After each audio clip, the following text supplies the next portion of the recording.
గురువుగారు మన చిత్తూరు జిల్లాకు ఇక్కడికి రెండవసారి విచ్చేసినటువంటి శుభ సందర్భంలో వారికి ఘన స్వాగతం పలుకుతూ శ్రీ రఘురామ చారు తులసీదళదామా శమక్షమాది శృంగార గుణాభిరామ త్రిజగన్నుత శౌర్య రమాలలామా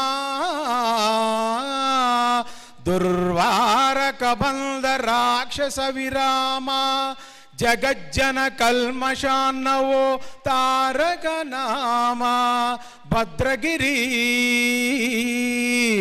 దాశరథి కరుణాపయోనిధి.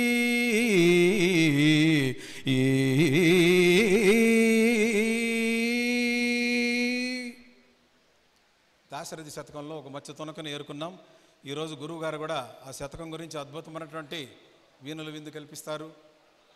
తర్వాత శ్రీ గరికపాటి నరసింహారావు గారి గురించి పరిచయం చేసుకుందాం.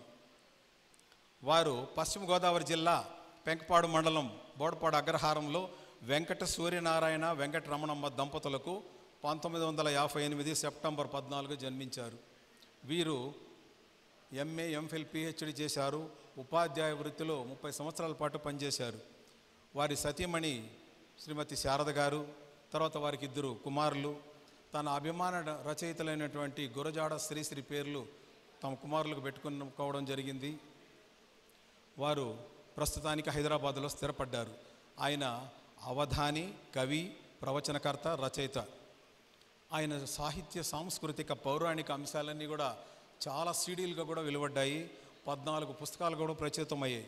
ఆయనకు వచ్చినటువంటి మన గురువుగారికి వచ్చినటువంటి బిరుదులు ఏమిరా అంటే ధారణా రాక్షసుడు, ప్రవచన కిరీటి, అమెరికా అవధాన భారతి, అవధాన శారద, కళారత్న, ఇట్లాంటి బిరుదులన్నీ కూడా వారు స్వీకరించారు. తర్వాత పురస్కారాలు తీసుకుంటే కోపురపు కవుల పురస్కారాలు పొందారు, కనకాభిషేకాలు, సువర్ణ పథకాలు పొందారు. పొట్టి శ్రీరాముల విశ్వవిద్యాలయం నుండి కూడా పురస్కారం పొందారు. తర్వాత వీరు 275 అష్టావధానాలు, 8 అర్ధశతం ద్విశతావధానాలు, 1 మహాసహస్రావధానం వీటిని నిర్వహించారు. కంప్యూటర్ల ద్వారా అవధానాలతో ఆడుకున్నటువంటి వ్యక్తి శ్రీ గరికపాటి వారు. అక్కడ కూడా ప్రథమంగా నెగ్గారంటే ఎక్కడ ఓటం అనేది లేదు ఆయనకి, సరస్వతీదేవి అనుగ్రహం. తర్వాత ముఖ్యంగా మనం గుర్తుపెట్టుకోవాల్సింది 1992లో విజయదశమి రోజున మొట్టమొదటి అవధాన ప్రక్రియ వారు నిర్వహించడం జరిగింది.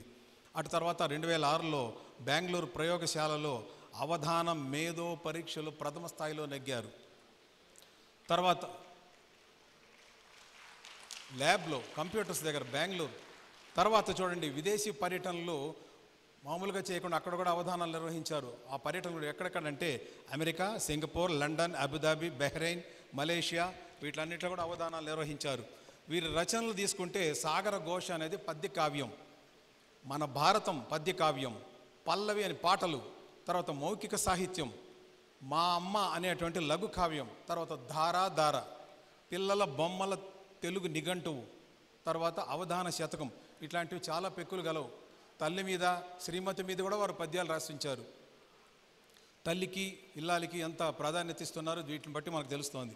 తర్వాత ఇంకొకటి ముఖ్యమైనటువంటి విషయం, అనేక టీవీ ఛానళ్ళలో వాళ్ళు ఆయన కొన్ని ప్రసంగాలు నిర్వహించి మనల్ని అందరినీ కూడా బాగా రక్తి కట్టించారు. ఏమంటే ఏబిఎన్ ఛానల్లో నవజీవన వేదం, ఓం టీవీలో రఘువంశం, భక్త టీవీలో తరతరాల తెలుగు పద్యం, అన్నిటికన్నా ముఖ్యంగా ఆంధ్ర మహాభారతం మీద 1800 ఎపిసోడ్లు రావడం జరిగింది.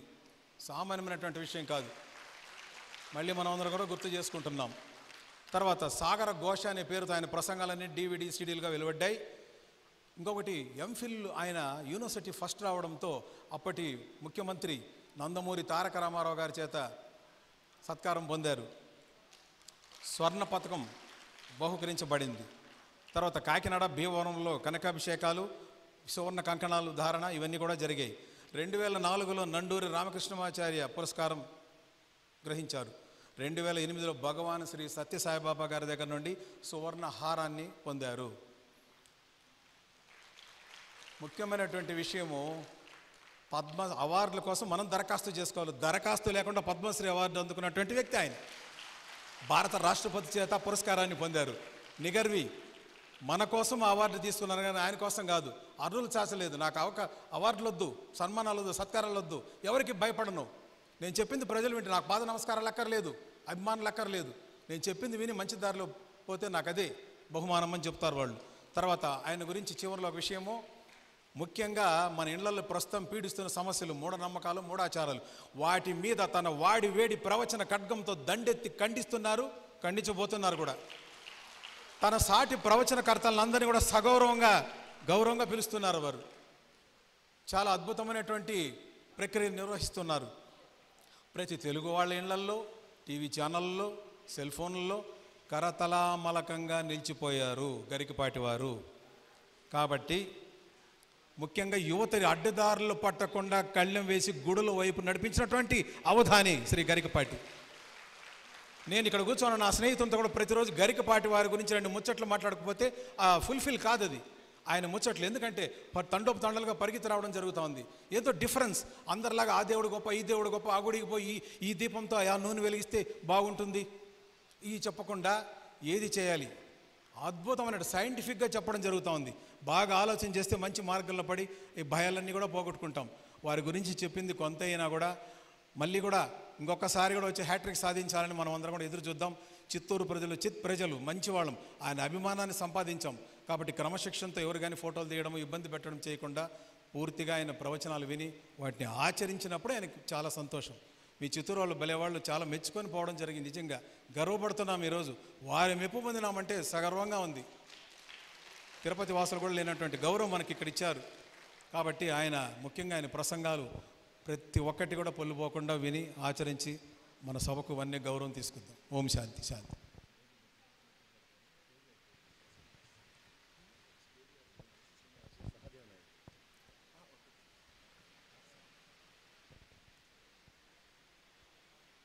ఓం గురుభ్యో నమః.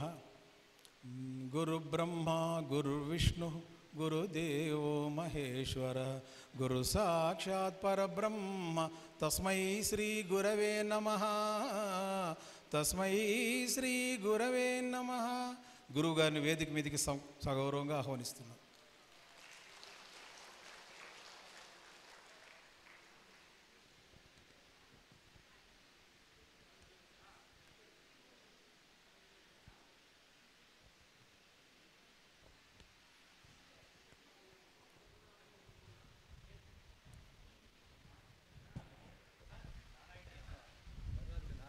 ట్రస్టీ డాక్టర్ బాలాజీ గారు వచ్చేసారని చెప్పి ఆయన కూడా స్వాగతం పలుకుతాం.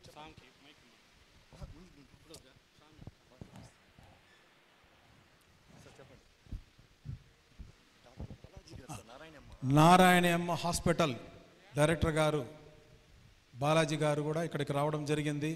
వారిని కూడా సగౌరవంగా ఆహ్వానిస్తున్నాం, వేదిక మీదకి ఆహ్వానిస్తున్నాం. ఓం నమో నారాయణీ. అందరూ కూడా నామస్మరణ చేద్దాం. ఓం నమో నారాయణీ. అందరూ చెప్పండి దయచేసి. ఓం నమో నారాయణీ.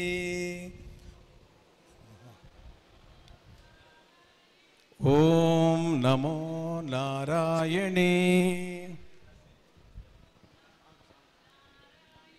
పరమాత్మనే వాయమాన్ నరసాధోలా దివ్యచోదనమోస్తుతే. ఓం సత్యోపదీపకళ్యాణి ఆరోగ్యం సుఖసంపదం మనోశోక వినాశాయ దీపలక్ష్మీ నమో నమః. జయ జయ చాముండీ చిండికే త్రిదశమకటకోటిరత్నచరణారవిందే గాయత్రీ సావిత్రీ సరస్వతీ మహేశ్వరీ బ్రహ్మాండ పాండోదరరూపధారిణి ప్రకటితరూపదృష్టగ్రహరూపవదనే ఘోరే ఘోరదననే నయనోచ్ఛ్వలజ్వాలా సకలపరిభృతే కోటిదివాకరసమప్రభే బ్రాహ్మీ మహేశ్వరీ కౌమారీ వారాహి వైష్ణవీ శివధూతీ శివకరీ శాంకరీ మహాలక్ష్మీ అయం ప్రజ్ఞా చ సౌభాగ్యం ధాన్యం చ ధనమేవ చ పుత్రపౌత్రధనం ధాన్యం మస్తస్తాజా విఘోరధం. ఓం శాంతి శాంతి శాంతి.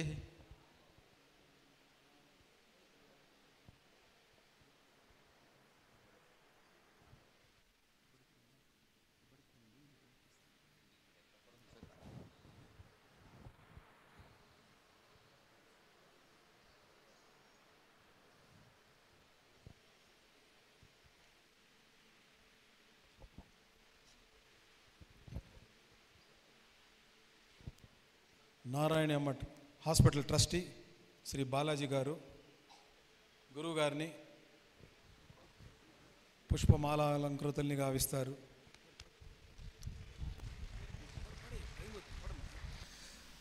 హరి ఓం. చిత్తూరు నారాయణీ సంస్థ వారి ఆధ్వర్యంలో జరుగుతూ ఉన్న వడ్డాది సుబ్బారాయ కవి రచించిన భక్త చింతామణి శతకం మీద జరగబోతూ ఉన్న 3 రోజుల ప్రసంగంలో మొదటి రోజు ప్రసంగానికి మీకందరికీ హృదయపూర్వకంగా స్వాగతం పలుకుతున్నాం. మాతృదేవోభవ.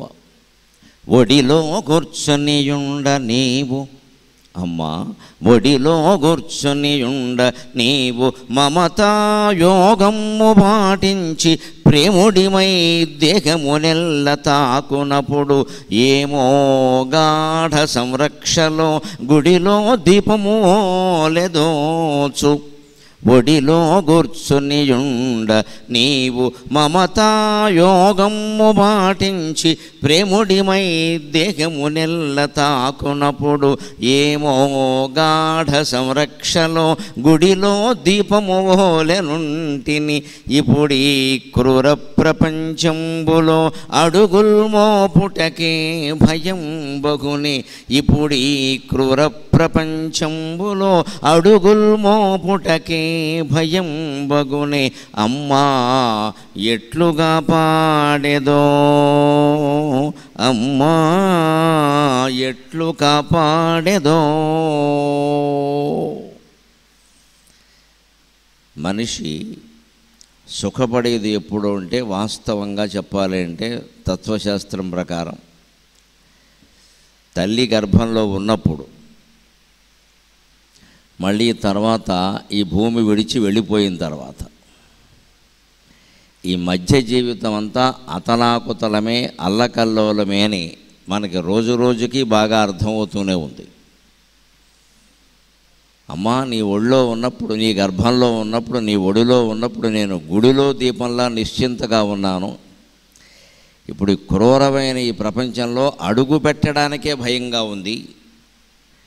ఎలా కాపాడతావో నీ దయ అని అమ్మవారిని ప్రార్థన చేశాం. అదే రకంగా 1857లో జన్మించి సుమారుగా 80-85 ఏళ్ళు జీవించినటువంటి వడ్డాది సుబ్బారాయ కవి కూడా వసురాయ కవి అనే నామాంతరితుడైన వడ్డాది సుబ్బారాయ కవి గారు కూడా భక్త చింతామణి అనే మొకటంతో కొన్ని వందల పద్యాలు రచించారు. మనకి మామూలుగా శతకం అనడం సంప్రదాయం కాబట్టి భక్త చింతామణి అనే మొకటం ఉంది కాబట్టి శతకం అంటున్నాం, కానీ నిజానికి ఆయన రాసిన పద్యాలు 300 పైన ఉన్నాయి. ఆయన జీవిత కథే చాలా విచిత్రమైంది. అంత దురదృష్టకరమైన జీవితం మరెవరికీ ఉండదు. దాన్ని ఆయన ఎదుర్కొన్నటువంటి ధైర్యం కూడా ఎవరికైనా ఉండడం చాలా కష్టం. ఆయన పుట్టినప్పుడు వాళ్ళ అమ్మగారు వయస్సు 13 ఏళ్ళు.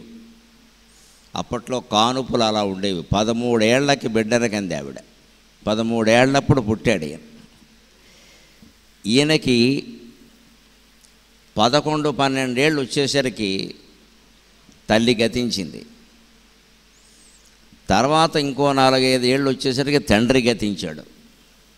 మొత్తం మీద 15 ఏళ్లకి ఈయన ఒంటరిగా మిగిలాడు. తల్లి తండ్రి లేనివాడయ్యాడు. దాంతో నీవే తల్లివి తండ్రివి, నీవే నా తోడు నీడ నిజముగ కృష్ణ అని భగవంతుడిని ఆశ్రయించాడు. ఆయన ధైర్యాన్ని కోల్పోలేదు. 13 ఏళ్ల తల్లికి పుట్టాడు అంటే ఎంత అర్భకుడుగా అనారోగ్యాలతో ఉంటాడో మనం ఆలోచించుకోవచ్చు. ఆవిడ అలాగే ఆ పిల్లాన్ని పెంచింది. ఇంకో 2-3 కంది. ఆవిడ వెళ్ళిపోయింది. తండ్రి వెళ్ళిపోయాడు. ఒంటరిగా మిగిలాడు. 15 ఏళ్ల కుర్రాడు. చెల్లెళ్ళు తమ్ముళ్ళు ఉన్నారు, 2-3. ఇప్పుడు వాళ్ళ బాధ్యత మీద పడింది 15 ఏళ్ల కుర్రాడికి. అందుకని ఆయనకి నిజంగానే దేవుడు మాట ఎలా ఉన్నా జీవితంలో చుక్కలు కనబడ్డాయి. కానీ ఆ రోజుల్లో ఒక గొప్ప లక్షణం అండి, అమ్మమ్మలు నాయనమ్మలు ఈ పిల్లల్ని చాలా జాగ్రత్తగా చూసేవారు. అయ్యో పిల్లాడు 15 ఏళ్లవాడు, 16 ఏళ్ళు కూడా లేవు, వీడికి అప్పుడే తల్లి తండ్రి లేకుండా పోయారని అమ్మమ్మలో నాయనమ్మలో లేదు పినతండ్రులో పెద్దతండ్రులో బంధువుల్లో ఎవరుంటే వాళ్ళు, మేనత్తలో మేనమావలో ఎవరో ఒకరు చేరతీసి వారి ఇంట్లో పెట్టుకునేవారు. ఇతనికి ఎదుగుతున్న కొద్దీ వచ్చిన ఆలోచన ఏమిటంటే, నేను పెళ్లి చేసుకుంటే నా చెల్లెళ్ళు తమ్ముళ్ళకి పెళ్ళిళ్ళు స్థిరపడడం ఎలాగా, అందుకని నేను మానేస్తే బాగుంటుందని 16 ఏళ్ళకి ఆ నిర్ణయం కూడా తీసుకున్నాడు.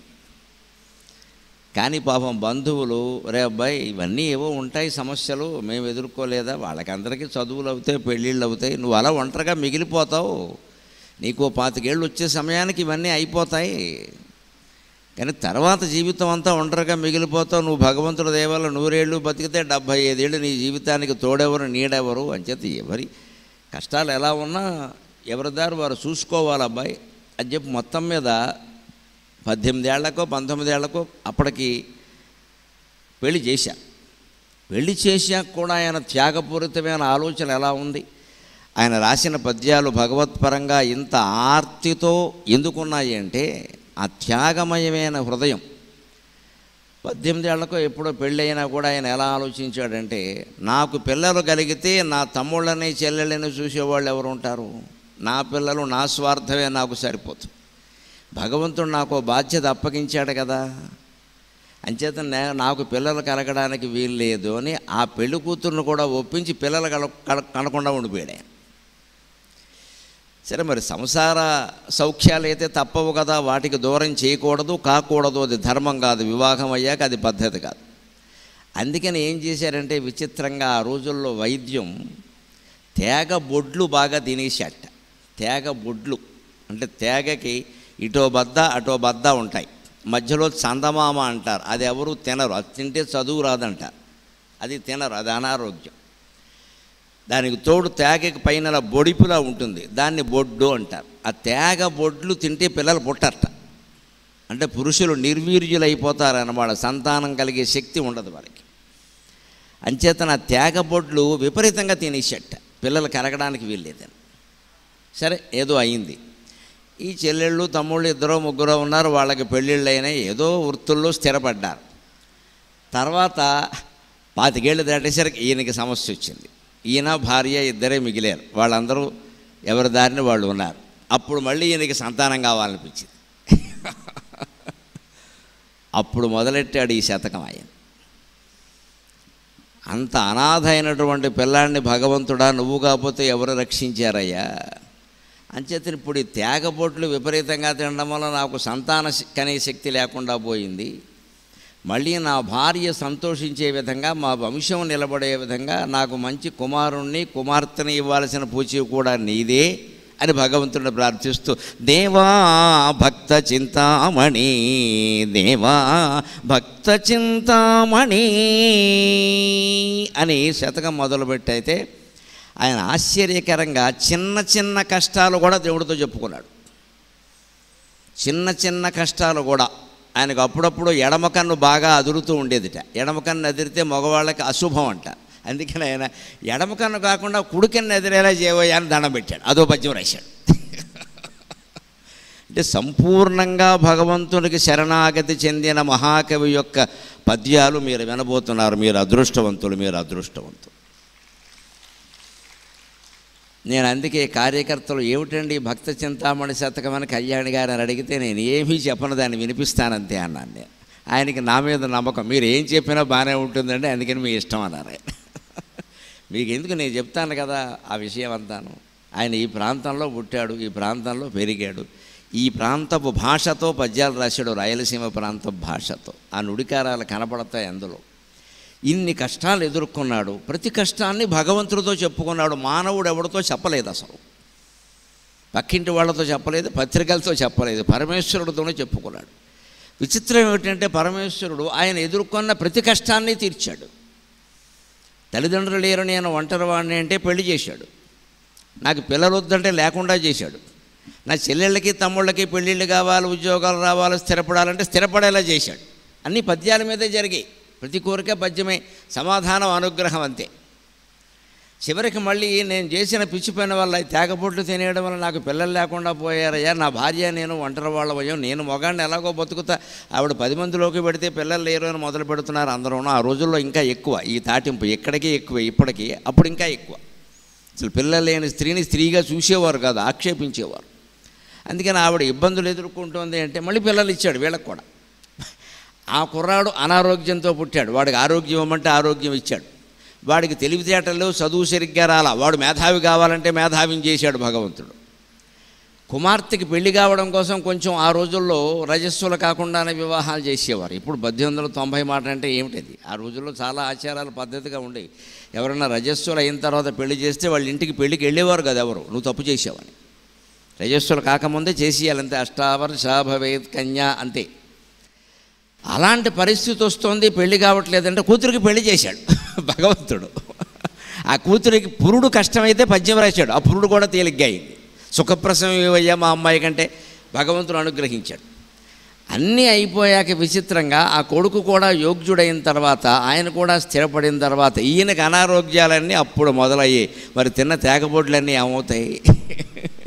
ఒక వయస్సులో ఉండగా మనం చేసినటువంటి పనులు కొన్ని ఉంటాయి, వాటి ప్రభావం ఎప్పుడు వృద్ధాప్యంలో ఉంటుందండి. అందుకే అందరూ యువకులు ప్రధానంగా జాగ్రత్త పడాలి.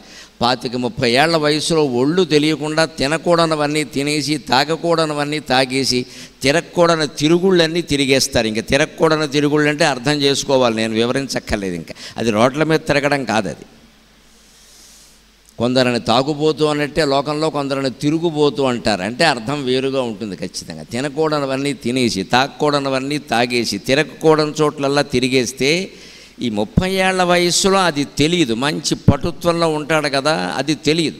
వ్యాధి నిరోధక శక్తి గట్టిగా ఉంటుంది. కానీ దాని ప్రభావం ఎప్పుడు బయటపడుతుందంటే 60 దాటాక మొదలవుతాయి ఈ శుభ సూచనలన్నీ. నెమ్మదిగా మోకాళ్ళ నొప్పులు, నరాల బలహీనత అన్నీ ఆవరిస్తాయి. చివరికి అది ఏదో పెద్ద రోగంలోకి దించేసి పక్షపాతం కూడా వస్తుంది. ఇవన్నీ ఎక్కడివి అనుకుంటాం మనం, ఎక్కడవంటే 25 ఏళ్ళప్పుడు చేసినటువంటి తప్పులు ఇవి. ఈయన పాపం ఏ దుర్వ్యసనమో ఎరగడు, పరుషవాక్యం కూడా మాట్లాడడం తెలియదు. కానీ 13 ఏళ్ల తల్లికి పుట్టినటువంటి పరిస్థితి ఉంది. ఆ అనారోగ్యం, ఆ బలహీనత ఈయన్ని జీవితాంతం వెంటాడింది. మరి ఆయన ఏం చేస్తాడు దానికి? ఆయన అనుకుని పుట్టాడు, ఆ తల్లిదండ్రుల నిర్ణయం అది. ఆ పైన తేగబొడ్లు లాంటివి తినేయడం, కొన్ని పిచ్చి పిచ్చి నిర్ణయాలు తీసుకోవడం వల్ల ఆరోగ్యం కొంచెం దెబ్బతింది. ఇవన్నీ వస్తే నాకు నరాల బలహీనత తగ్గించు, మోకాళ్ళ నొప్పి తగ్గించు అని కూడా భగవంతుడికే ప్రార్థన చేశాడు.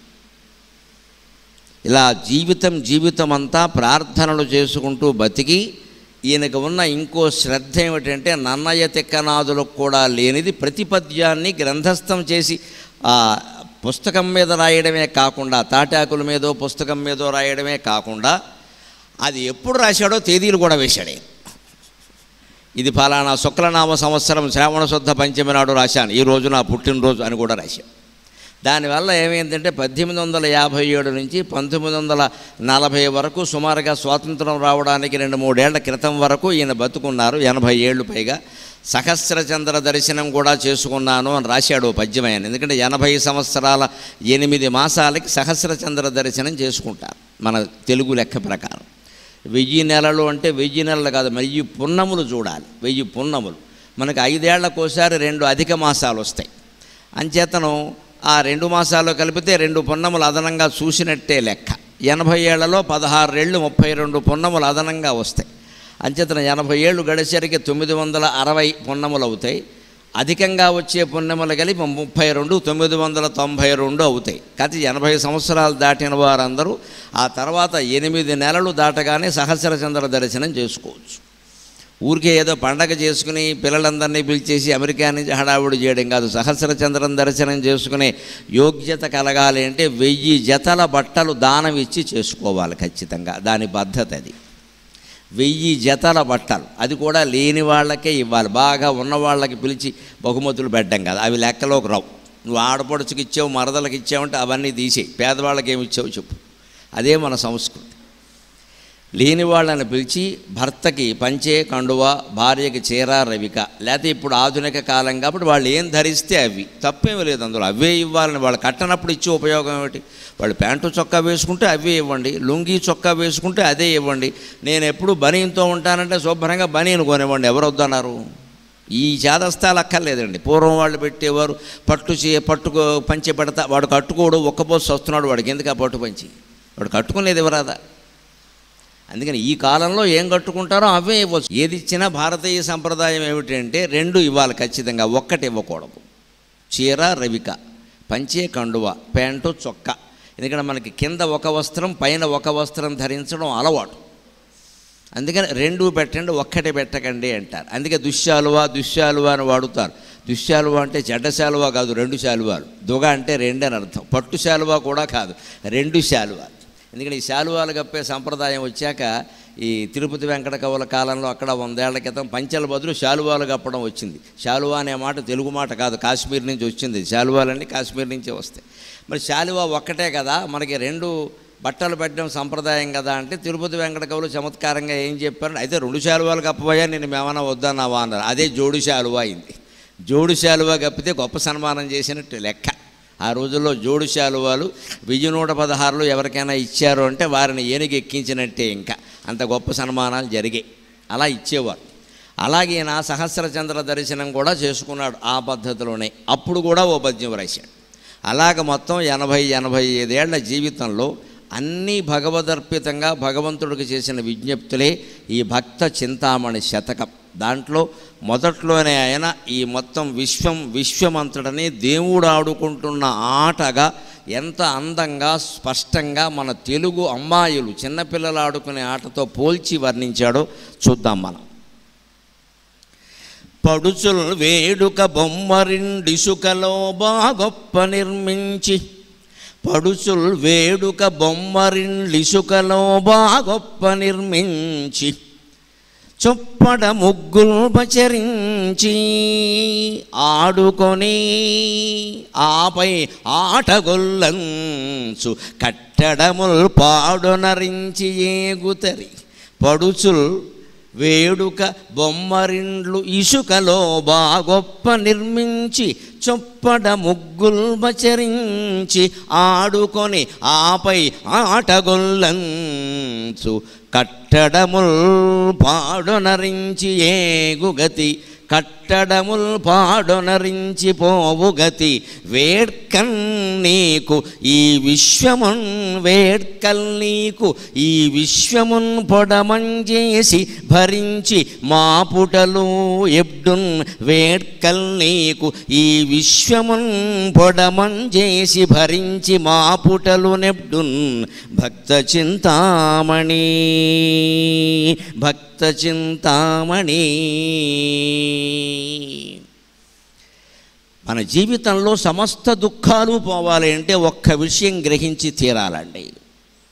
జ్ఞానాజ్ఞానే పదార్థే ద్వే, జ్ఞానాజ్ఞానే పదార్థౌ ద్వౌ,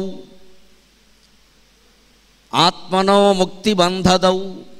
జ్ఞానాజ్ఞానే పదార్థౌ ద్వౌ, ఆత్మనో ముక్తిబంధదౌ. జ్ఞానాన్ముక్తి నిబంధోన్యాత్ ఇది వేదాంతడిండిమఖ అని శంకరాచార్య వేదాంతడిండిమ స్తోత్రంలో చెబుతారు. జ్ఞానం అజ్ఞానం అని 2 పదార్థాలు ఉన్నాయి. జ్ఞానము అంటే ఒకటి, జ్ఞానము అంటే నీకు ఆత్మకి ముక్తినిస్తుంది. అజ్ఞానంలో ఉంటే బంధంలో ఉంటావు. జ్ఞానం పొందితే ముక్తి పొందుతావు.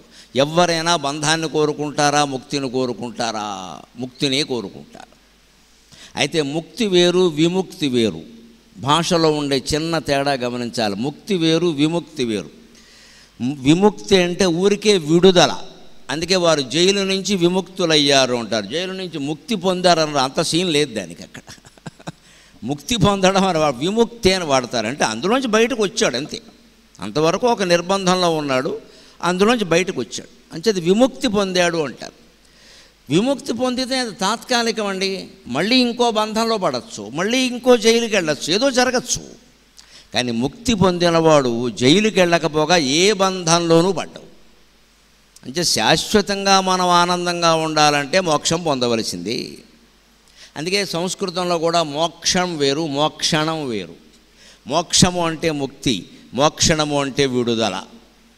తేడా ఉంది అక్కడ కూడా. అందుకే గజేంద్ర మోక్షం కాదు, గజేంద్ర మోక్షణం. గజేంద్రుడికి ముక్తి రాలేదు, కేవలం ఆ మొసలి బంధం నుంచి విముక్తి చేశాడు భగవంతుడు. ఆయన అడిగింది కూడా అదే. ఏనుక్కి మోక్షం ఏం తెలుసు, దాని తలకాయ అవన్నీ ఎందుకు, నన్ను ఏదో పట్టుకుంది విడిపించవయ్యా అన్నాడు. ఆ పని చేసాడు, వెళ్ళాడు. కాకపోతే కాస్త తెలివిగా చేశాడు. ఏనుగును మొసలి నుంచి విడిపించడం అంటే మొసలి కంఠం నరికేయడం, అది విష్ణుమూర్తి చేసే పని. మామూలు వాడు ఎవడన్నా అయితే ఏనుగు కాలు నరికేస్తాడు, అది వేరే విషయం. ఏదైనా విడుదలే కదా. మొసలి కంఠాన్ని నరికినా విడుదలే, ఏనుగు కాలు నరికినా విడుదలే. అందుకని విష్ణుమూర్తి తెలివైన వాడు భగవంతుడు కాబట్టి ఏనుగు కాలు నరికేయకుండా మొసలి కంఠాన్ని నరికేశాడు. మనం కోరుకునేది విముక్తి, దాని నుంచి కానీ మన కాలు తీసేస్తానంటే ఎలాగా? అంచేత మోక్షణం వేరు, మోక్షం వేరు. గజేంద్ర మోక్షణం, దానికి బమ్మెరపోతన్న గారు వ్యాస మహర్షి పెట్టిన పేరు మోక్షణము, కానీ మోక్షము కాదు. ఎందుకంటే ఆయన ఇంద్రద్యుమ్న మహారాజు, శాపవశాత్తు గజేంద్రుడు అయ్యాడు. తర్వాత మళ్ళీ ఇంద్రద్యుమ్నుడుగా అయ్యాడు. ఆ తర్వాత మహాతపస్సు చేసి మోక్షం పొందాడు. అది ముక్తికి విముక్తికి తేడా. ఇక్కడ కవిగారు అందుకే ఏం చెబుతున్నాడంటే ఆ జ్ఞానం పొందాలి అంటున్నాడు, శంకరాచార్య చెప్పినట్టే. జ్ఞానం అంటే ఏమిటి? అంతా ఒక్కటే, అంతా ఒక్కటే అని తెలుసుకోవడం. అజ్ఞానం అంటే ఏమిటి? వారు వేరు, నేను వేరు, ఇది వేరు, ఇది వేరు, అది వేరు, ఈ సభ వేరు, కూర్చున్నవారు వేరు, కార్యకర్తలు వేరు. వేరుగా లేకపోతే ఇక్కడ పని జరగదు. వేరుగా లేకపోతే ఇక్కడ కథ నడవదండి. కార్యకర్తల పని చెయ్యాలి. ప్రవచనం చెప్పేవాళ్ళు వారి పని వారు చెయ్యాలి. వారు వచ్చి మధ్యాహ్నమే ఇక్కడ కూర్చోకూడదు. కార్యకర్తలకు సాయం అంటూ కూర్చుంటే పద్యాలు ఆగిపోతాయి. కార్యకర్తలకు సాయం చేయడం నా పని కాదు, అది వాళ్ళే చూసుకోవాలి. 10 మందిని పెట్టుకుని చేసుకోవాలి. ఇక మీరు ఉన్నారు వినడానికి వచ్చిన వాళ్ళు, మీరు 6ంటికే రావాలి. మీరు సీటు దొరకదని 4ంటికి వచ్చేస్తే అది కూడా కార్యకర్తలకు కష్టం. ఎందుకంటే వాళ్ళు ఏవో సర్దుతూ ఉంటారు, ఇక్కడ అడ్డంగా కూర్చున్నా ఉంటారు. ఎందుకంటే ఈ ఏర్పాట్లన్నీ చేసుకోవాలి, లేకుండా తమలది ఇది. ఇప్పుడు ఈ కార్యక్రమం జరిగేటంత వరకు మనమంతా వేరు వేరే. ప్రవచనకర్త వేరే, కార్యకర్తలు వేరే, ఇతర ఏర్పాట్లు చేసేవారు వేరే, ప్రేక్షకులు వేరే, అందరూ వేరే. కానీ ప్రవచనం అనేది ప్రారంభమైన తర్వాత ఇది మొత్తం ప్రవచన సభే. ఇక్కడ ఏ భేదాలు ఉండవు, అంతా ఒక్కటే, అంతా ఒక్కటే. నేను చెప్పినా, మీరు విన్నా, వారు ఏర్పాటు చేసినా, కొంతమంది లక్షల కొద్దీ రూపాయలు ఖర్చు పెట్టినా, ఏం చేసినా దీనికోసమే. ఇదే జ్ఞానానికి అజ్ఞానానికి తేడా. చాలా సూక్ష్మం అండి. గ్రహించడంలో ఏం కష్టం లేదు. ఇక్కడ నిలబడడం కష్టం. ఇది గ్రహించడం కష్టం కాదు, నిలబడడం కష్టం. కొంతమంది పిల్లలు, విద్యార్థులు పరీక్షలకు చదువుతారు, వెంటనే కంఠస్థం పట్టేస్తాడు, కానీ పరీక్ష అయిపోయాక మర్చిపోతాడు. పరీక్ష అయిపోయాక ఏమయ్యా చెప్పబోయా అంటే దట్ సెమిస్టర్ ఈజ్ ఓవర్ అంటాడు. ఇంక నన్ను అడక్కని అర్థం. ఇక్కడ అందుకోసమా పరీక్షల కోసం నువ్వు చదివింది పరీక్షల తర్వాత కూడా గుర్తుండాలి. ఎందుకు గుర్తుండదంటే మళ్ళీ చదవడు, పైగా చదవకపోయినా పర్వాలా, జీవితానికి అన్వయం చేసుకుంటే చాలు. ఆ జ్ఞానాన్ని చేసుకోడు, వదిలేస్తాడు. అదేదో పరీక్ష కోసం. మనం జీవితంలో కొన్ని సమస్యలు పరిష్కారాలు కూడా అలా వదిలేస్తాం. ఒకసారి ఒక సమస్యను ఎదుర్కొన్నాక మళ్ళీ ఆ సమస్య రెండోసారి రావద్దండి. ఈ జాగ్రత్త తీసుకుంటే జ్ఞానం అజ్ఞానం అర్థమవుతుంది. ఇంట్లో ఏదో చిన్న నీళ్ల గదిలో ఒక కుళాయి పాడైంది, దాన్ని నువ్వు బాగు చేసావు. రేపు మళ్ళీ పాడైతే ఎందుకు బాగు చేసినట్టు పని లేక ఎందుకు బాగు చేసావు? రేపు మళ్ళీ పాడవడం ఏంటి? అస్తమానం పాడవుతుందంటే ఏదో తేడా ఉంది, మొత్తం మార్చేయాలి. ఒకసారి ఒక సమస్యకు ఒక పరిష్కారం కనుక్కున్నాం, మళ్ళీ రావద్దు. అది అంటే ఏకత్ర జ్ఞానం మనకు ఉండాలి ఖచ్చితంగా. పూర్తి శ్రద్ధతో చెయ్యాలి. ఏ పని చేసినా లౌకిక వ్యవహారాలు కదా అని అశ్రద్ధ చెయ్యొద్దు. కార్యక్రమం నడవాలి అన్నప్పుడు అందరూ వేరే, నడవడం అనేది మొదలయ్యాక అందరూ ఒకటే. జీవితంలో కూడా భార్య వేరే, భర్త వేరే, పిల్లలు వేరే, ఇల్లు వేరే, వాకిలు వేరే, జడ పదార్థాలు వేరే, చైతన్య పదార్థాలు వేరే, అన్నీ వేరే. కానీ జీవిత లక్ష్యం ఏమిటి అన్నాక అంతా ఒకటే. అందరూ మోక్షం పొందడమే లక్ష్యం. భార్యకో లక్ష్యం, భర్తకో లక్ష్యం, పిల్లలకో లక్ష్యం ఉండవు. అందరికి ఒకటే లక్ష్యం, అందరూ జ్ఞానం పొందడమే. ఆ జ్ఞానం పొందాలంటే మొదట చేయవలసిన పని ఏమిటంటే మనం గ్రహించవలసింది, మనకి ఇష్టమైనా లేకపోయినా, రుజువైనా కాకపోయినా, నమ్మకం ఉన్నా లేకపోయినా, బలవంతంగానైనా మన మనస్సుకు మనం అలవాటు చేయవలసింది అంటే ఇదంతా ఒక క్రీడ, ఇదంతా ఒక క్రీడ, ఇది ఆటగా నడుస్తోంది, దీన్ని భగవంతుడు ఆడుకుంటున్నాడు. ఇది ఎటువంటి క్రీడో చెబుతున్నాడు ఇక్కడ భక్త చింతామణి కవి వడ్డారి సుబ్బారాయ కవి గారు, వసురాయ కవి గారు. పడుచులు వేడుక బొమ్మరిండిసుకలో బాగొప్ప నిర్మించి. ఆడపిల్లలు చిన్నతనంలో బాగా ఆడుకునే ఆటలు ఈ మధ్య ఈ ఆటలు లేవు. పూర్వం ఆడుకునే ప్రతి ఆటకి ఒక తాత్పర్యం ఉంది. నదీ తీరాల్లో కానీ ఇంటి వెనక పెరట్లో కానీ ఇసుక పోసేవారు బాగా, ముఖ్యంగా నదీ తీరాల్లో ఆడపిల్లలను తీసుకెళ్ళేవాడు. బొమ్మరిళ్ళు తయారు చేసేవారు అక్కడే. ఇసుకలో బాగొప్ప నిర్మించి బ్రహ్మాండంగా తయారు చేసేవారు. ఇసుకలో గూడు, సంసారం, అందులో గ్యాస్ పొయ్యి కూడా ఉండేది, కట్టెల పొయ్యి కూడా, అన్నీ ఇల్లు వాకిలి మొత్తం అంతా ఇసుకతోనే గూళ్ళు. ఇలా ఊరికే కాలు అడ్డం పెట్టడం, దాని మీద గూడు కట్టడం, పిచ్చి గూళ్ళు అంటారు. దాంట్లో మొత్తం మహారాణి గారి మందిరం మామూలుగా ఉండదు. అది చొప్పడ ముగ్గులు బచరించి, అది ఇల్లు, దానికి ఒక కళ రావాలని ఆడపిల్లల ముగ్గులు పెట్టేవారు పూర్వం. ఎంత శ్రద్ధో! ఇప్పటికీ సుదర్శన్ పట్నాయక్ అని ఒక ఆయన సైకత శిల్పాలు నిర్మిస్తాడు చూడండి, ఒరిస్సా పూరీ తీరంలో. ప్రతి ముఖ్యమైన సంఘటనలో ఒక ఇసుక బొమ్మ చేస్తాడు ఆయన, సైకత శిల్పం. ఎంత కష్టపడతాడో చూసుకోండి. ఒక సైకత శిల్పం ఇసుకతో తయారు చేసే బొమ్మ తయారు చేయాలంటే ఆయన ఖచ్చితంగా ఒక 10-12 గంటలు పడుతుంది. ఎండలో కూడా కూర్చోవాలి ఒక్కోసారి. కానీ మర్నాటికి ఇంకో ముఖ్యమైన సంఘటన ఏదన్నా వస్తుందని తెలియగానే ఇది మొత్తం జరిపేస్తాడు, ఇంకోటి చేసేస్తాడు. ఇది చేసిందంతా ఏమైంది?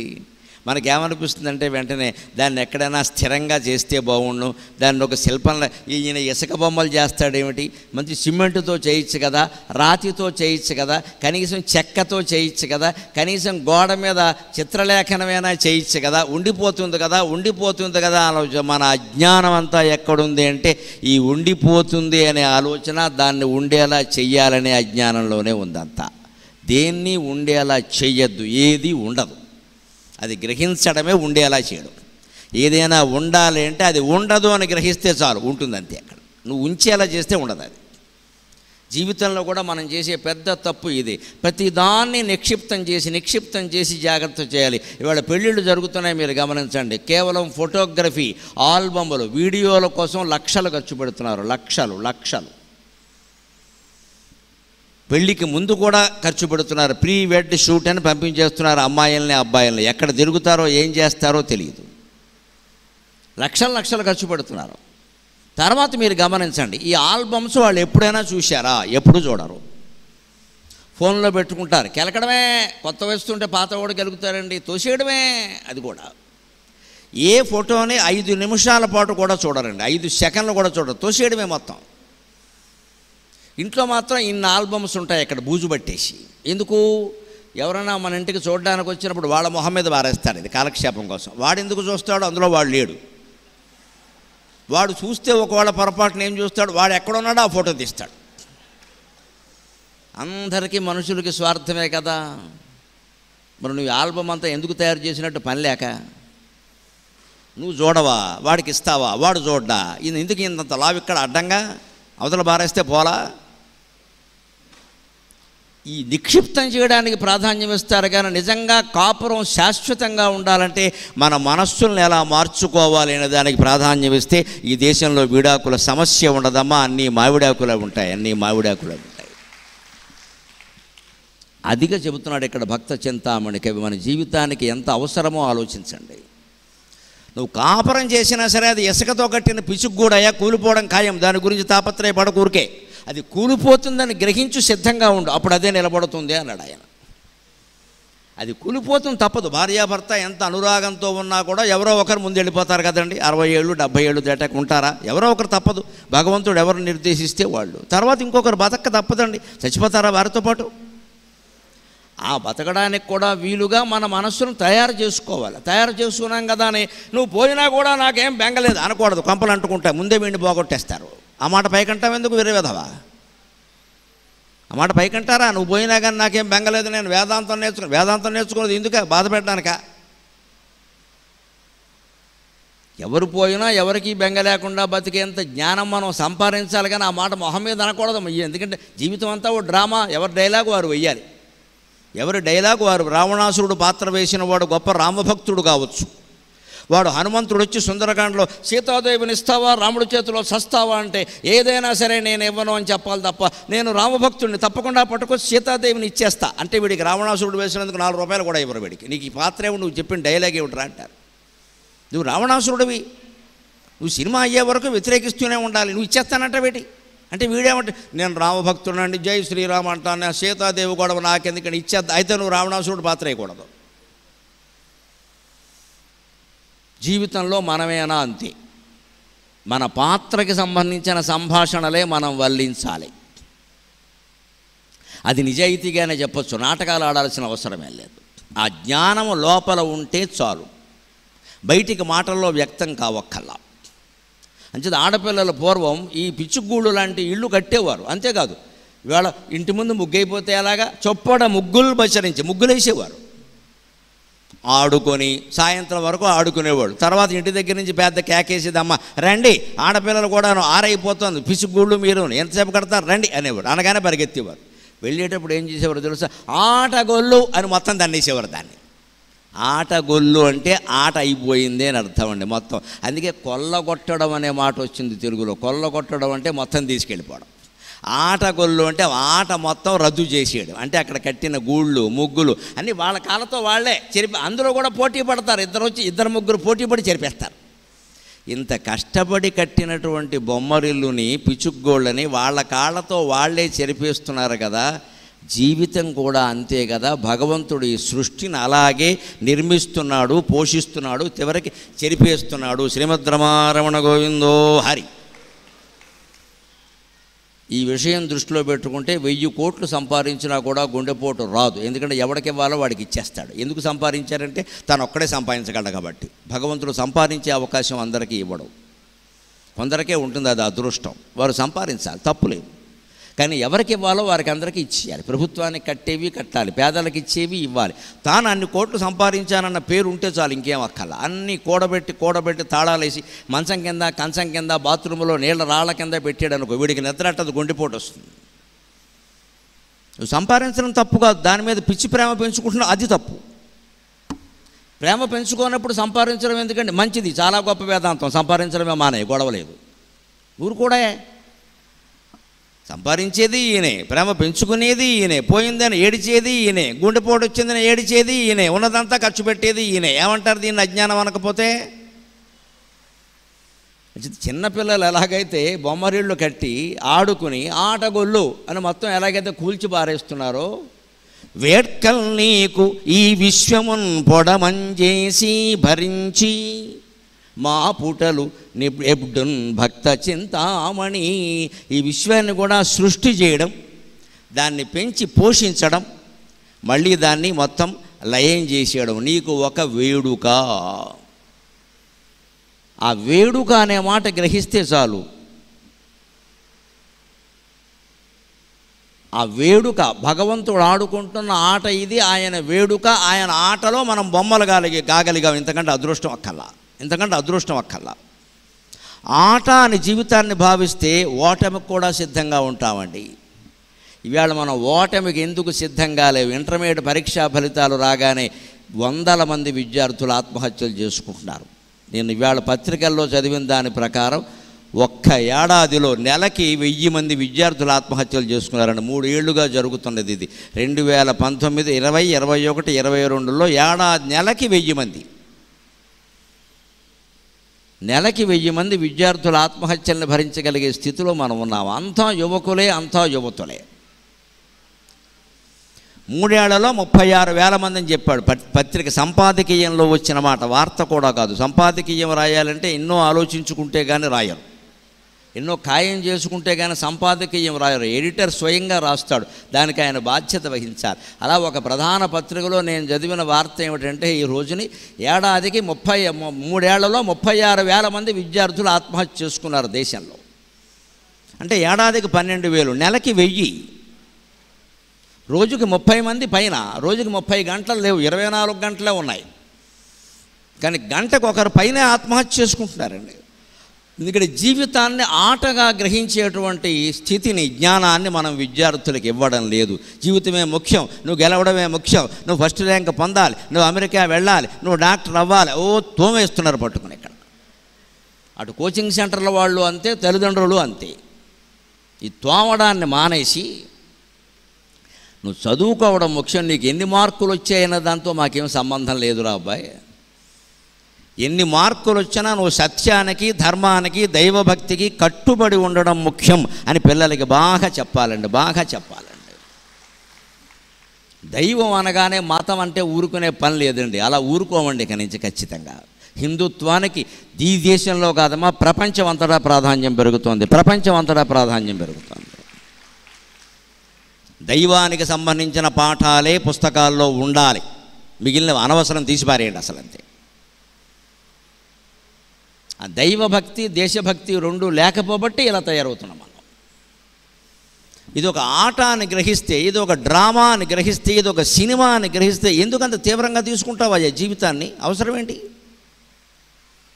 ఇప్పుడు ఆలోచించండి, భక్త చింతామణి శతకం ఇన్నేళ్ల తర్వాత కూడా ఎందుకు ఇంత అవసరమైందో. 150-170 ఏళ్ల క్రితం రాసినటువంటి శతకం ఇప్పుడు అవసరమా? మీరు ఆశ్చర్యపోతారు. నా దగ్గర ఆ పుస్తకం ఉంది.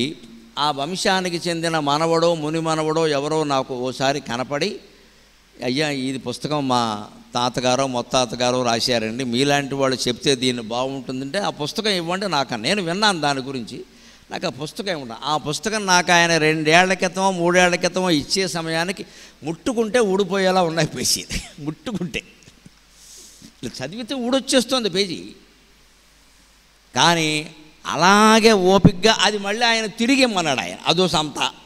ఈ ముట్టుకుంటే ఊడిపోతాం, తిరిగి ఇమ్మంటాడు. ఎలా ఇవ్వాలి? ఇప్పుడు పువ్వుల్లో పెట్టి ఇవ్వడం అంట. నేను దాన్ని చాలా జాగ్రత్తగా చదివాను. ఎక్కడ నేను ఏదైనా పుస్తకం చదివితే అది ముఖ్యమైన పద్యాలు టిక్కు పెట్టుకుంటాను. మరీ ముఖ్యం అంటే 2 టిక్కులు పెడతాను, వెనకాల అతి ముఖ్యం అని రాస్తాను, మళ్ళీ మళ్ళీ తిప్పి చదువుకుంటాను. కానీ ఆయన తిరిగి ఇమ్మన్నాడు పుస్తకం, నాది కాదు. అది మళ్ళీ దొరకట్లేదు ఎక్కడ. అందు మీద ఏ గుర్తులు పెట్టినా ఆయనకు నచ్చకపోవచ్చు. అందుకని నేను ఏం పెట్టకుండా అలాగే జాగ్రత్తగా చదివి, సత్యనారాయణ వ్రతం చేసిన తర్వాత పట్టుబట్టిన నీడలో ఆరబెట్టి మళ్ళీ వ్రతం చేసేటప్పటికి జాగ్రత్తగా మడత పెడతామే, అంత జాగ్రత్తగా పుస్తకాన్ని లోపల పెట్టి ఆయనకి ఇచ్చా. ఆయనకి ఇచ్చిన తర్వాత అందులో 5-6 పద్యాలు మాత్రమే నా డైరీలో విడిగా నేను రాసుకున్నా. ఏదో నాకు నచ్చినవి నేను రాసుకున్నానంటే మీరు తీసుకోండి అంటే, కాదండి మీరు ఎంతో శ్రద్ధగా చదివారు, మీ దగ్గర ఉంటే ఇది జనంలో గడుతుంది, మీ దగ్గరే ఉండనియండి అన్నాడు ఆయన. బాగానే ఉంది, నా దగ్గర ఉంచాడు. కానీ 2 ఏళ్ల బట్టి దాన్ని కాపాడడం నాకు కష్టంగా ఉంది ఇప్పుడు. ఎందుకంటే ముట్టుకుంటే ఊడిపోతున్నాయి పేజీలు. ఇప్పుడు ఇక్కడికి కూడా పట్టుకొచ్చాను, చదవాలంటే భయంగా ఉంది నాకు. తెరిస్తే సార్ ఊడిపోతున్నాయి, నుసి ఆ స్థితిలో ఉంది. దాన్ని మళ్ళీ అచ్చు వేయించేందుకు ఎవరో దాతల ముందుకు రాలేదు. బహుశా ఆ వంశం వాళ్ళకి ఆ పుస్తకం అలా ఉండిపోయింది. కానీ గొప్ప శతకం. దాన్ని చదివిన తర్వాత నాకు అనిపించింది, దీన్ని జనంలోకి తీసుకెడితే, జనానికి అది ఉపయోగపడితే ఎవరో ఒకరు అచ్చు వేయిస్తారు, తర్వాత కొన్ని వేల ప్రతులు జనంలో ఉంటాయి. మళ్ళీ ఆ పుస్తకం ఇప్పుడు ఆధునికమైన ముద్రణ విధానంలో అచ్చు అయింది అంటే మళ్ళీ ఒక 500-600 ఏళ్ల పాటు, కనీసం 100 ఏళ్ల పాటు చూసుకోక్కర్లేదు, డిజిటలైజ్ కూడా అయిపోతుంది ఇది. అప్పుడు ఆ సుబ్బారాయ కవి గారి పద్యాలు శాశ్వతంగా ఉంటాయి, శాశ్వతంగా ఉంటాయి అని నాకు అనిపించి, అంత పాత గ్రంథమైనా సరే దీన్ని చెప్పడానికి నేను 2 ఏళ్లుగా సాధన చేశాను సుమారుగా. తీసుకెళ్ళాలి, ఎందుకంటే 300 పద్యాలు రాశాడు, అన్నీ చెప్పలేము 3 రోజుల్లో. 30 పద్యాలు చెబితే గొప్ప, కానీ ఏవి ఎంచుకోవాలి? 10 పద్యాలకు పద్యం ఎంచుకోవాలంటే ఏది ఎంచుకోవాలి? ఆ ఎంచుకోవడానికి పట్టింది నాకు చాలా కాలం. ఈ శ్రమంతా దేనికోసం అంటే, మొదటి పద్యమే మీరు విన్నారు. జీవితాన్ని ఒక క్రీడగా, పిచ్చుగోళ్ళ ఆటగా భావిస్తే, విశ్వాన్నంతటినీ ఆడపిల్లలు పిచ్చుగోళ్ళు బొమ్మరిళ్ళు నిర్మించి మళ్ళీ తిరిగి ఆటగొల్లోని వాళ్ళే కాళ్ళతో తన్నేసినట్టే భగవంతుడు కూడా ఈ విశ్వాన్ని సృష్టిస్తున్నాడు, పోషిస్తున్నాడు, లయం చేసుకుంటున్నాడు అని భావిస్తే మనకి జీవితానికి సంబంధించిన ఆందోళన ఉండదండి. ఖచ్చితంగా తేలిగ్గా తీసుకుంటాం. ఇవాళ మొత్తం చాలామందికి చెబుతున్నమాట, టేక్ ఇట్ ఈజీ. ఆ టేక్ ఇట్ ఈజీని పద్యంలో పెట్టి చెప్పాడు.